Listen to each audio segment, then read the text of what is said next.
Welcome back, everyone, to another episode of the Culture Captures Spotlight podcast. I'm Joe, and today I'm being joined with Chavo. Yo. What's good, Joe? What's good, Joe? What's good, everybody? Yeah, man, again, like I said a couple minutes ago, thank you for taking the time to sit down with me today to do the interview. Stoked to do it. No, I Stoked to have you on the appreciate you. pod. I appreciate you. For those people who don't already know, bro, just kind of give a little background about what you do and who you are. My name's Chavo. I'm from Boston, Mass. I'm down with SOSSHouse. I got some tapes out with Pierre. I got a few out. Chavo's World 1 and 2. And then I dropped something called Mixed Emotions like 2 years ago. So that's a little bit about me. And yeah, I mean, you're just on tour with Pierre, right? Across the states. Well, I didn't go on too many dates. I just went to like one show. It was just him. It was him and another label mate of mine, Shark. They was doing the whole TLOP5 album. He was doing his whole album on tour, and Shark's one of the features that's on the album. He's one of the only features, like him, Uzi, and I think Cardi. So so it was them two on tour. So you were still kind of in the equation at a few shows? Yeah, hell yeah, I popped up. I wasn't really performing. I was just there for more support type stuff. What was it like to just kind of see the motions of a tour, even though like you may not have been on a performing artist, but what was it still like to just kind of be in the background and see your label mates go crazy? And it's just dope because the kids really love P, man. It's crazy seeing how they react to him, man. It's nuts. It's nuts. They love him, so it's dope seeing that. You know what I mean? Yeah, it's dope. Yeah, I mean at Summer Smash, the crowd was going crazy. People were climbing the scaffolding to see him. Where was Summer Smash at? Was that in Boston? It was in Chicago. It was in Chicago. Chicago. Yeah. Okay. Like it was the Lyrical Festival. That was recently, right? Like a month ago. Yeah, it was in August. Yeah, fact. So yeah, I remember that. That was a super crazy show, and like this environment was nuts. So, fact. And you're from Boston, so let's talk about that. You were born there, right? Yeah, yep. I was born in Boston. So what was it like again, as just like early out in your career when you were, I guess, growing up? Like, what was it like kind of fumbling around with music and just the idea of like, maybe I want to be an artist? It was always an idea, you know what I mean? It was kind of like put into my mind at a young age, just seeing my pops do his thing and stuff like that. I don't want to say I didn't take it serious, but I didn't see myself really becoming a rapper until I guess I was a little more of age, but I was always around it. I was always in the studio and recording and stuff like that. And how much did kind of just being around it help with now? You know, like you're an adult, you take your career very seriously. It's helped because like being in the studio around him, I didn't seen how to record myself and like watching him knowing how to record. Cause my dad, he doesn't just rap; he makes beats and stuff, he produces, he engineers and stuff like that. He mixes records. So watching him behind the boards, it kind of gave me the skills. And I went to school out here in Georgia, trying to just tighten up my skills. A music school out here called AIM. I went for a couple of years, you know what I mean? So I know how to engineer my own stuff, and I'd be sometimes, not all the time, but sometimes I'd be engineering my own stuff. Yeah, because I heard in some of your like older interviews, like you grew up entirely in Massachusetts, in Boston, and Milton, right? Yeah, well, yep. And that was with like your mom and stuff, right? For sure. I mean, it wasn't always in Milton. I was like in Dorchester and Mattapan until I was like probably 13 to 12. And then I moved, my mom got a house in Milton. And then when I was 15, I moved to Florida with my dad. So it was a couple years in Milton. I did like probably 3 years in Milton, and then I moved to Florida. I was living in Florida for like 7-8 years. Okay, so yeah, you moved around a lot. And like, what was your childhood when you were with your mom? Like, what was your childhood like when you were just like kind of moving around with your pops? It was a regular life, you know what I mean? It was cool. It was very family oriented. I got a lot of family in Boston and Massachusetts. So like early on in my life, I was living with my mom was living with my grandparents and stuff, because my mom was raised by her grandparents, which are my great grandparents. So I lived in a house with them for many years until we was I was like 7 or 8. We moved out that house about 7 or 8, and it was just me, all my cousins, you know what I mean, all in one house. So like I said, just real family oriented and stuff like that. And yeah, I mean, you're one of like many Boston artists and just artists in that greater area that have been really prominent lately.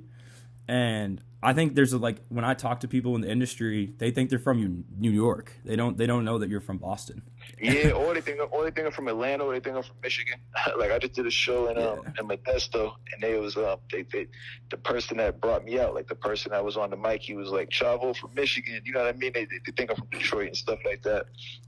not too many people don't know. If they don't, you know what I mean? It's like if you know type shit. If you're a fan of my music, you know where I'm from. But not too many people know the music just as yet. So like I guess they don't know exactly where I'm from.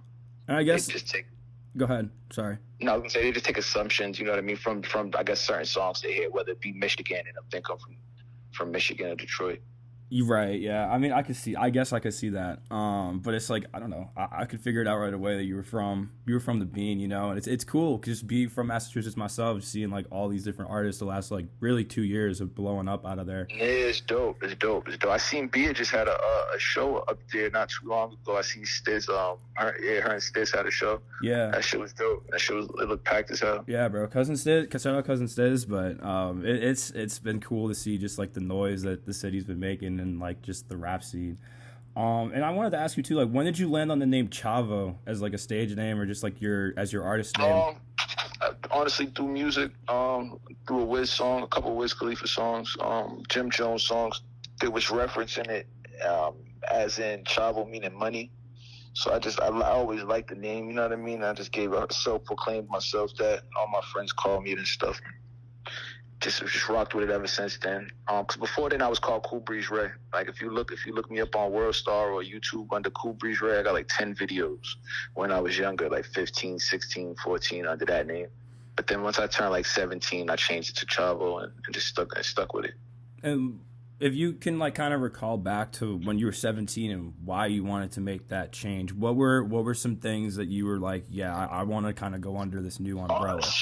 Honestly, because a lot of the stuff before was mostly not produced like beat wise, but just the stuff I was putting out was my dad was like, it was stuff that he was directing. You know what I mean? It was like not directing behind the camera, but just like he was telling me what to do and how he wanted stuff to be done. And so I kind of just, as I got older, I branched out from that. You know what I mean? Changed my name and started doing my own type of music and stuff like that, you know what I'm saying? So that's kind of why I did it. And when you were like 18, 17, you made that change, like, you know, in the very beginning of the like your Chavo era, I guess, what were some of the hardest changes and obstacles you had to overcome? Not really much, you feel me? Because like I said, I grew around music, you feel me? So it's natural. It's natural. The music shit's easy, you know what I mean? So a name change is just a name change, but the music stuff comes natural to me. Like there's times I don't be in the studios for like a month or two at a time, but when I do get in the studio, I can knock out songs easily. You know what I mean? Because it's just something I've always been around and something I've always been doing. And it's cool because I think we can kind of transition into Mixed Emotions, which is like that was a project you were talking about earlier. You got a couple Pierre beats on there, but there's a lot of other songs. The whole Mixed Emotions is P. The first one I dropped was Hood Lover. Hood Lover got like I think 4 or 5 P cuts on it. Hood Lover Part 1. I dropped that first 2 years ago, and then like 3 months down the line, I had dropped Mixed Emotions, and that whole tape's Pierre beats. It's just how I released it. I released it on my own type of thing. You know what I mean? On my own thing, but people just like release music. You know what I'm saying? So it wasn't something that we sat and planned like how we did with the Chavo's World Series. You know what I mean? There's more kind of planning behind those. And there's more, as you can see with the transitions and stuff like that, with the beats, how they transition from song to song. Mixed Emotions doesn't have that because that was just something I kind of put out there. I was kind of wanting the fans to hear what I had, and you know what I mean? Yeah, it was more or less of like a showcasing project for you. For sure. So what was the kind of the creative process? I mean, we're going to get into obviously the Chavo's World tapes with P and those creative processes, but like it sounds like to me you were the one yourself who uploaded it through DistroKid, Mixed Emotions, and it was different obviously. Talk a little bit about the differences and from kind of the start of Mixed Emotions and when you kind of first started creating that project. Honestly, the project wasn't like I didn't create Mixed Emotions like I'm about to go in studio and do Mixed Emotions. Those are just songs that I have. You know what I mean? It was hundreds of songs, probably 150 songs me and P had that was unreleased. And this was before, like I said, Chavo's World 1 and 2 came out. So a lot of those songs was old too, like kind of just in the cut. And, it was just something I put together. Like I said, I wanted to put some stuff out, and I wanted the people to hear what I had going on. And then did you drop Michigan after Chavo's World 1, or did you drop it after Mixed Emotions? I dropped it after Mixed Emotions. It was before Chavo's World 1. I kind of dropped it as a single. and it started getting some traction and some legs on it. You know what I mean? People was fucking with it, and then we put that on Chavo's World 1. Yeah, and I mean, it's just been up since. I mean, it was on OVO Radio. Sure. It's been on over TikTok and radio stations and playlists. What has it been like to see that song just shoot up, man? It's dope. It's on Spotify, we're close to like 17 million. On Apple, we probably got like the same thing. So, it's dope. It's dope seeing that. On SoundCloud, it's close to getting to 10 million plays and stuff like that. So it's dope just seeing that the fans are fucking with the music. You know what I mean? And I got better stuff and I got more stuff. You know what I mean? And I just dropped a song called Ryu. It's starting to pick up. It's starting to get some legs. It's a song with me and Pierre. I just dropped it after Chavo's World too. So I'm glad people are fucking with it though. Yeah, and like when you first heard the Michigan beat, like what hit you as an artist when you first heard that? Shit, it was a hard beat. People loaded me up with like 10 or 20 beats, you know what I'm saying? And it was just one of the 10 or 20 beats that I had did in that session. I think it was at his house I did that song. Yeah, it was at his crib when I did that. And like I said, he loaded me up probably with like 10, 15 beats. I knocked out, if not all of them, majority of them, but most of the time I do all the beats he gives me, and we just pick which songs we like, which ones we don't. And Michigan was one of the ones we was really fucking with. Yeah. And you got Babyface Ray on the remix. Yep. How did that all go out, fall down? My manager got some connections with some people in Detroit. One of his close friends is a close friend of Ray, and they work together. He's a video director for him, and he makes beats also. He's a producer. He has a clothing line too. He's big in the Detroit scene, so he just made the connection through my manager, and we knocked it out. That's cool. And I mean, I've heard you say like you paid homage to the Michigan scene, and you said you're kind of a big fan of that sound.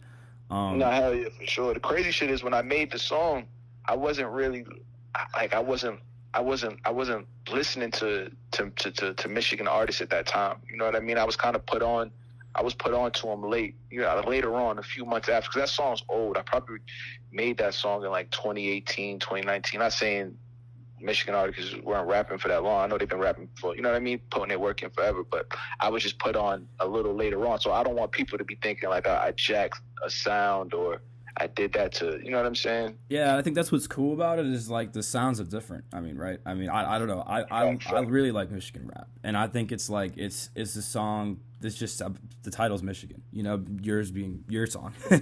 It's cool. You know, it's really cool to just see the overall response. Like I got friends that go to college in Michigan, and like that song is always played at their parties because it's just that's dope, man. It's titled that's Michigan. Dope as fuck. Yeah, that's dope as fuck. That's dope. Uh-huh. It was crazy because when college basketball was going on, Michigan was like it was in a pretty good space to take the championship. And me and my manager, every time they won a game, my manager, I think it was like during March Madness, every time they won a game, my manager would text me like, "Man, if they take this championship, we're going to Michigan. We're about to go to that school." You know what I mean? Mm-hmm. Hell yeah. Yeah, the song's doing it for you, dog. Your music doing that talking. And now I think we can kind of transition into Chavo's World, the first project. And just, again, when did you and P kind of sit down and talk about creative process and go over how you guys were going to roll out the project? The tape, like I said, what we be doing is like we'll sit in this. I'll either be in this crib or we'll be in the studio, and he'll load us up. When I say us, me and the other SOSSHouse artists, he'll load us up with beats, and we'll just, you know what I mean. I knock the beats out, and then from there we just decipher which we're gonna put on. You know what I mean? So it really wasn't like we went and sat in the studio and was like, we're about to make Chavo's World 1. You know what I mean? It was just like, we're gonna make some dope ass music. We'll put a tape out. And we just ciphered through the songs and put the tape out. And the same thing with Chavo's World too. We ciphered through the songs that we had and put the tape out. I feel like this next tape we do though is gonna be different. You know what I mean? It's gonna be actual, like, cause like I have older songs on his beats I haven't released, but I don't want to release those on my next tape. I want my next tape to be like new songs, and I want it to be, you know what I mean, like to have a theme and an actual point. Not saying the other two didn't, but they were just older songs that we, you know what I mean, I just put out. I want to have an actual like process towards the next one. So we're gonna do that with the next one. It sounds like essentially you have a huge library, right, of just unreleased songs between the two of you with his beats and some features of his or whatever. And y'all just were picking and putting them on. and it's exciting to hear about like the next project and hear you talk about that. If it's possible, is there anything you can kind of reveal about what you're working on next with him in terms of another project? Yeah, no, for sure. Me and him, we got a tape that I don't know the name of it yet. We don't have a name yet. But me and him got a tape that we're gonna drop in the future. If not the end of this year, top of the year, it's gonna be a rap tape with me and him. You know, so it's not just gonna be him on the production. It's gonna be me and him going bar for bar on the songs also. So we're gonna drop a tape like that. I also got a tape with Carter Got Wings. A couple songs in on it. I was chopping it up with him a couple of weeks ago. Probably drop that at the top of the year also. Just working, and then me and his next tape, we were just talking. Me and P was like, for my next project, we was talking about whether I want to do a Chavo's World 3 or work on a whole new series. I was telling him I want to work on something new, so just got to come up with a name and get in the studio and get that feeling, and get the energy and put the new, put a new tape out. Yeah, but definitely, I want to drop something before the end of the year for sure, on my own for sure. That's exciting. Yeah, that's exciting, bro, to hear. And in terms of coming up with a new theme, like you are around SOSSHouse and all the different artists in there, who all are really creative in their own right too. So, what is it like being around and having access to just like such a talented bag of people? Nah, it's dope, man. It's dope. Because me and Jelly about to work on a tape. Me and Shark got mad songs. We were supposed to put a tape out last year and a half ago. We got so many songs. We got probably 10, 12 songs. We have enough for a tape. Me and Ye got a few songs together.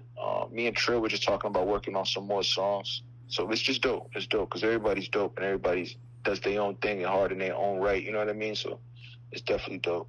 And how have you, to kind of transition a little bit into the SOSSHouse part of it, how have you met some of these artists? Like, has it been in studios? Were they over FaceTime calls? No. Majority of them stay out here. So, me, Shark, and Jelly, and Ye, we stay out in Atlanta. And then Trill stays in South Carolina, which is only a couple hours away. You know what I mean? He's back and forth. Between here and South Carolina. And then, Jay Bills, he's in South Carolina too. You know what I mean? And he's back and forth. So just whenever them two are in town, we link up. And then as far as everybody else, we see each other because, like I said, we're in town all the time. Me and Jelly just had that show I had in Modesto. Jelly came out there too. He had the same show the same night. We was on the same bill. And me and him got a show in San Francisco, I think, in 2 to 3 weeks. Cool. So yeah, hell yeah. What just on the performing tip, what is it? What are some of your favorite aspects of performing shows and just being in front of live crowds on stages? Just seeing the people fuck with the music, you know what I mean? Them rap the lyrics, and I'm learning as I go. You know what I mean? With the stage performance and giving people a show, you know what I mean, on stage, because it's more than just standing there and rapping the lyrics, and I'm starting to see that. But it's dope. It's dope seeing the people rap the music and stuff like that, all different races and ages. It's just dope. That's got to be a powerful feeling, just as a musician. Sure. Yeah, I mean, this has got to be a really powerful feeling. It's one of my favorite parts about this business. It's just the live show aspect of people just going fucking bananas for music, And then you be states away from your hometown, thousands of miles away, and people, you know what I mean? So it's dope seeing the reaction. Yeah, man, it really is. And with SOSSHouse too, what are some other things that I think fans you don't think fans would know? SOSSHouse can help you guys with? Say that one more time. I'm sorry, bro. You're good. What do you think SOSSHouse does to help you guys as the artists that the fans may not realize? A lot. It's a lot that goes behind it. You know what I mean? As far with the videos and with the videos, and then what's the word? The single covers and stuff like that. The covers, and then the merchandise, putting the ideas on the merchandise. A lot of that stuff is SOSSHouse people. Whether it's AJ, which he kind of runs the merchandising, does the single covers for us, or Marco, he does the video directing. They were all under SOSSHouse. You know what I mean? Those is Peace homeboys from back in the day from high school. So they definitely do a lot, and it definitely helps. And how did you meet Pierre? Where did you guys first kind of connect and start a relationship? through my cousin Strick. My cousin Strick, he signed to YSL as a rapper, and he used to pay P to engineer him. And I used to always be over Strick's crib, you know what I mean? And I rap too, and I needed an engineer too at the time. So like I said, I engineered myself, but I didn't do it all the time. So that's how me and him built our bond. And when did you guys kind of circle back in to start the whole SOSSHouse stuff and where? I mean, he's always been talking. He was always been talking about SOSSHouse. That's been his like, you know what I mean. Before he even met me, that was his thing. Because when I first had met him, you know what I mean. Like that's what he was on. I had moved to Miami for a second time. I moved back from Atlanta to Miami for a second time, like in 2017, 2018. I think it was 2017. And he was out there for a Cardi show, I think. Either a Cardi show when Cardi was on tour or Cardi was recording his album, something. But he was in Miami. And I linked him, and we were just talking. He was like, man, I want to, do this label thing, man. If you're still rapping, you're still serious about your stuff, let's get this shit fucking, you know what I mean? Let's do something. And I was in Miami doing bad stuff, you know what I mean? Fucking my life up and stuff like that. Just doing stuff that could get me in a lot of trouble with police and just stuff, immature stuff. So I took myself back to Atlanta, and got serious in the studio. And he had me in the studio for months. And that's where I met Jelly. I met Shark. I met everybody. Trill, yeah.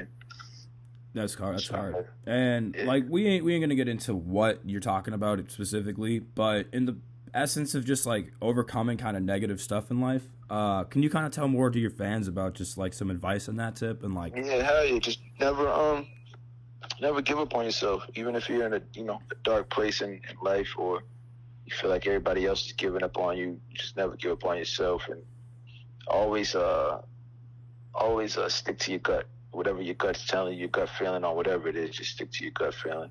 Because 9 times out of 10, you know what I mean, your gut's not gonna steer you wrong. Yeah, it's simple and true. It's very simple and true. In terms of your cousin Strick and the whole YSL connection you have, do you know like T-Shine? You know like a lot of the YSL people? Hell yeah, for sure. Me and T-Shine follow each other on the gram and stuff, and Strick and T-Shine, they real close. So whenever I be in California and I see Strick, I see T-Shine. You know what I mean? So, or whenever Strick's out here in Atlanta, whenever YSL comes to Atlanta and I see Strick, I see T-Shine. They used to be in the same hotels and stuff like that. Or I see him at the studio when Strick bring me to the studio or tell me to pull up to the studio. What's it like, running around with just the YSL circle, especially just with the noise they're creating, and yeah. I mean, I don't want to get confused. I don't run around with them, but whenever I'm around Strick and Strick's, whether Strick's in LA or Strick's in Atlanta, he definitely has me around. You know what I mean? Or tell me to pull up. There's times I've been around Thug and Gunna for sure in the studio with him, plenty of times. You know what I mean? With Strick telling me to come through, but it's dope. It's dope seeing their work ethic and seeing how they're family and how they do shit. Shit's dope. Yeah, shit's dope. Right, and like how of those studio sessions you're just kind of talking about, like what are some details that like you kind of remembered from those sessions? Shit, it's a lot of 2K. You know what I mean? A lot of 2K playing. A lot of music making. You know what I mean? Shit, it was just dope to sit back and soak it in. Cause I never. All the times I was around Thug, I never told him how much of an influence he is to me, but I listened to a lot of his music, you know what I mean? But I'm not that type of person. If I get around him, I'm not gonna let them know that, you know what I mean? I'm trying to keep it under wraps. I don't want niggas looking at me like a weirdo or something, you know what I mean? But it's dope. It's dope. Dope as hell. Playing the situation and just the room, right? I mean, if you can kind of go into further detail about how like important that is just in the music industry, no matter at what level you are as an artist. No, it's definitely important. I mean, it's just you gotta humble yourself at all times, and at the same time you don't like overstep boundaries. You know what I mean? Because people always remember what you do, especially your first impression. You know what I mean? So the first time you see somebody, whether it's in the streets or the music industry, or whatever it is, and the office space, whatever, just the first impression is always the most important impression because it's going to be the most lasting. So. When I'm around certain people, like guys like that, I just try to make my best first impression and not try to do too much. You know what I mean? So. And like, I want to state this too, because I think it's important for in terms of you and the interview. Like, you're technically an independent artist, right? I mean, SOSSHouse is. No, for sure. I mean, I'm signed to SOSSHouse here, but it's an independent label for sure. It's no major backing. Yeah, it's no major label. It's pretty incredible, right? Because it's like you got a lot of video, like high quality videos, thousands, a couple with millions of views. And you've had all this kind of success. that's thanks to, you know what I mean? That's thanks to it goes back to the SOSSHouse thing. You know, he was like how important the SOSSHouse to, you know what I mean, to the process. Like I got to tip my hats to SOSSHouse, because like I said, a lot of the videos and stuff like that I got to, that's you know what I mean? That's them. And so it's dope though seeing it. The Wavy Lord video, my man that shot Michigan, we went to high school together. So it's just crazy seeing how everything come back and you know, and like in fruition or whatever. I don't know what the word is, but it's just crazy seeing shit come back in firsthand. Because me and him used to skip school and smoke weed together, and now he's one of the hottest directors in Miami, and we was shooting our video. He's one of the hottest directors, period. But we were shooting our video and goddamn in Cali and stuff. It is dope. Yeah, that is crazy, man. It really is. That's so life, you know. It can just boomerang on you so quickly with people, and that's a wild story. Like, what was it like when you pull up to the video shoot? Like, did you know beforehand that he was going to be shooting the video? Yeah, I knew beforehand. Because he was working on some stuff with P. And we was DMing each other just back and forth. You know, him seeing me, I'm seeing him and stuff. And he came to Atlanta, and he shot a video for Ye. And he wanted to shoot a video for me too, but I just wasn't ready. You know what I mean? I kind of just didn't want to shoot nothing like unless it kind of was the right song, or, you know, I had the right outfit, or it just had to be the right setting, and I just didn't feel like at that time it was right. But a few months later, we reconnected in California when I was out there recording with P. And yeah, we got that done. We got that video knocked out. And you say like you travel a lot, right? I mean, you're in Atlanta, Cali. I'm sure you go to New York a handful of times too, right? Yeah, I mean, I used to go a lot when I was younger. Now not as much. But I mean, I've been out there a couple of times in the last year or two. I've been out a handful of times for sure. And like, what would you say are your favorite cities to lock in and make music? Probably California, Florida, California, Miami, LA, and Miami. Warm weather guy. For sure. Say that again. You're a warm weather guy. Yeah, for sure. I choose the hot over the cold any day, because I grew up in the cold. You know what I mean? I grew up in that freezing shit in Boston. I hate that shit. Yeah, I get it, man. I get it for sure. But I want to kind of transition a little bit into the personable side of the interview, where we're just going to talk about, you know, like what you do when you're not making music, what we do, you know, what you do when you just have time off and get to just relax. What are some things that you like to enjoy, like, you know, fashion or sports or anything like that? Really, I'm into getting money, so I got a lot of different little things. I hustle and stuff, and you know what I mean? I spend time with my family. I like spending time with my younger brothers whenever I can see them. That's really it, man. I just be kicking it. I'm a simple person. I don't be doing too much. I go to the movies a lot with my girl, stuff like that. You know what I mean? I'm a little bit older now. I'm 28, so back in the day, I used to go out all the time and be in strip clubs all the time, but always just be outside. Now I don't really seek much joy in being outside. I'd rather be inside. Are you burnt out from going to the club? Nah, I wouldn't say burnt out from it. It's just, I don't see no value in it. You know what I mean? I don't see no value in that. And like everything right now, I look at things I'm not saying I'm a money hungry person, but I need to see the value in things if I'm gonna put my time and effort into it, just because I'm just getting older. You know what I mean? It's not time. I can't play around no more, and I gotta start doing things that benefit my future and futures for other people's around me. I saw that you just announced this NFT project on your Instagram like 2 days ago. Mm-hmm. Can you go into a little more detail about that and like what that pertains to? For sure. I just signed a little endorsement deal. Well, it was a nice endorsement deal with Sharks World. Pretty much, my man has set it up. My man Pharaoh, he's under the SOSSHouse umbrella. He reached out to me like a week ago and told me he had somebody that had an NFT project and they was interested in having me be one of the faces for it. So I told him I'd definitely be interested, and we sat down, we chopped it up, we got the money situated and everything like that, and got the contract signed. So I just started promoting it 2 days ago. We're gonna have some giveaways, and there's gonna be some chances for fans to have like a day with me in California. But if you're a rapper, or a studio day with me, you know what I mean? We'll try to just give little different giveaways to fans, and I'm gonna be giving a few of the NFTs away to fans that can't buy them. They're they're $100 to $150 per shark, and each purchase, it goes towards like cleaning up the ocean and doing better for the ocean, whether it's the animals inside of it. You know what I mean? So it's dope. It's dope. Yeah, There's that's a lot cool. of charities the money goes to. And it's a young person that created it. The kid's younger than me. It's dope as hell. It's just dope.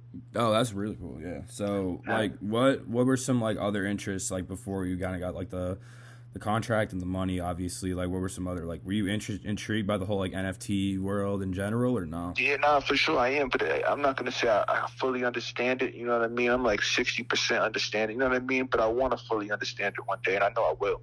It's just so complex. But I was definitely interested in it before. My friend had brought this deal to the table. Me and my manager was arguing like 2 months ago in my house about some NFT stuff. I had got a noise complaint and shit like that in my spot.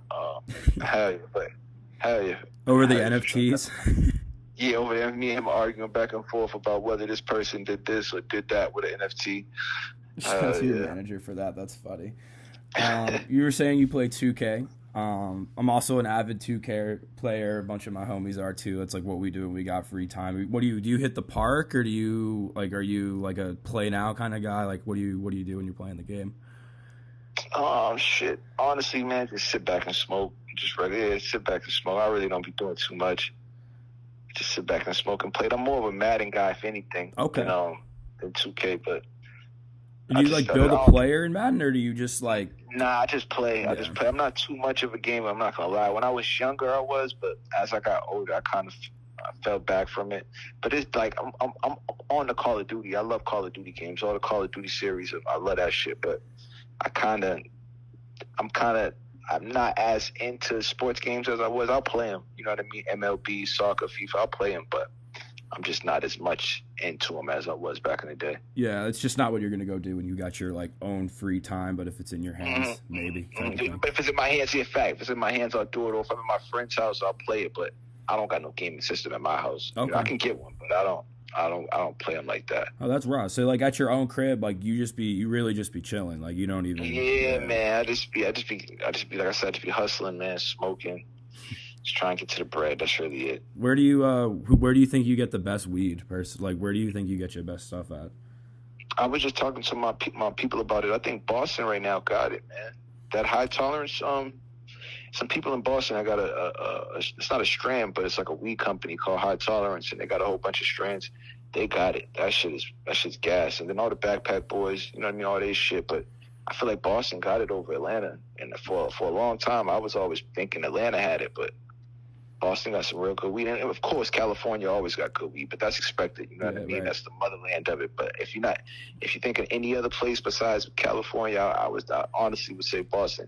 I mean, Maine, bro. I think it's because of that Maine. Like, people don't realize Maine's been legal for like 6-7 years. Fact. So, once we went legal, it was over. Fact. And just like, I don't know, do you you are into fashion, right? You are a little bit into the whole like sneaker wave and like shoes. Sure. A common question, like I kind of think everyone who's been on that podcast, like I asked them, like, what are your 3 favorite sneaker models, and like what are some of your favorite fashion brands too? My 3 favorite sneaker models would probably be, I like SB Dunks, the lows. As far as silhouettes, right? You talking about sneaker silhouettes? Yeah, silhouettes. So the SB Dunk lows. I really like Jordan 1s highs. And then for a third one, it's probably gonna be another Jordan, honestly. It's between the Jordan 5s and the Jordan 12s. It's between the 5s and the 12s. I like those because it's not like, I mean, you'd be surprised of like some of the responses I get to that. I had someone give me Crocs one episode. I've had Ricks. They're definitely comfortable. I like Ricks too. But they're just so big. You know what I mean? It's not something I could wear all the time. One of these 3 sneakers, one of those silhouettes I could wear every day. Like if I was stuck on an island and I just had an unlimited supply of one of those 3 silhouettes, I could wear one of those 3 silhouettes every day. You know what I mean? Mm-hmm. What are some like? Do you kind of prefer like high fashion, or do you like streetwear for like a both? I don't discriminate when it comes to it. Both for sure. Which one do you like? Like where's some brands that you've been like wearing heavily lately? as far as high fashion or street. Both. There's a kid out here in Atlanta called Lee Woods. He's dope as hell. He's gonna be big as hell too. A lot of people know of him already, but I wear a lot of his jeans and shirts and hoodies and stuff like that. He does a lot of stuff with Dirk and Keith. He does a lot of their merch and stuff like that. Let me think. I like also like Rick Owen jeans. I love nudie jeans. I got a lot of nudie jeans. But as far as my pants, it's like it's between my closet right now. It's between Lee Woods and nudie. I probably got it's between those two. That's cool, man. That's cool. And I only have a couple more questions left for you, but one of them is definitely like if there are some more like who are some artists that you would want to potentially name drop that you want to work with one day, like in the future? For sure, Thug. You know what I mean? I definitely love to work with Thug. Me and Nick Mira are chopping it up right now. He just sent me a pack, so I'll probably drop some stuff with Nick soon. Oh, word. That's Hell yeah. How did you guys get into tune, if you don't mind talking about that? Shit, I pulled up on him and served him some weed, honestly. If you want to know the truth, that's how I live. You feel me? But yeah, hell yeah. So, but I got some. It's gonna be dope. It's gonna be dope. The stuff we drop definitely gonna be dope. 'Cause I'm a fan of his stuff for sure. That's raw, man. And like, what are just some other goals that you have for the rest of the year going forward and kind of going into like the new year? Just more music, man. I want to drop more projects next year. I definitely want to drop more projects than I did this year. So if this year, if I did 2 or 3 this year, I want to drop 5 or 6 next year. So just next year, I want to drop a lot of projects. Be on the lookout for that. And just be on the lookout, for new music, new merch, new everything. I might have a clothing line, just new stuff, new business ventures. Oh, you might try and drop a clothing line? Nah, for sure. I've been talking about that for months with me, my friends, my managers. It's just all about getting the right name and the right logo. We've been throwing names at each other, me and my friends, for months. But it's just all about getting the right one. Can you like hint? Can you do like some little jabs at like what the clothing line may look like? I mean, minus the name and logo, like what kind of aesthetic I guess the brand would be? It would dark. That's the one thing I say, dark. As far as in just the aesthetic, not the color wise, but the aesthetic, the logo, theme, basis. Word. Very dark. I know it's kind of, it's, you know what I mean. It's not much, but like I said, it's only so much that we actually got down on what we want to do. You know what I mean? Because we just be feeding each other ideas and scratching ideas off and then adding ideas on. Well, it sounds like it's still a work in progress. No, for sure. It definitely is. It definitely is. And I'm sure you got a lot of stuff coming up and a lot of stuff kind of on your docket. So, again, appreciate you sitting down here, taking your time. I appreciate you, Joe, for real, for checking for me. You know what I mean? And it was dope. She was dope as hell. Of course, bro. Tell the listeners, if they don't already know, like where they can follow you on social media, where they can check out all your music.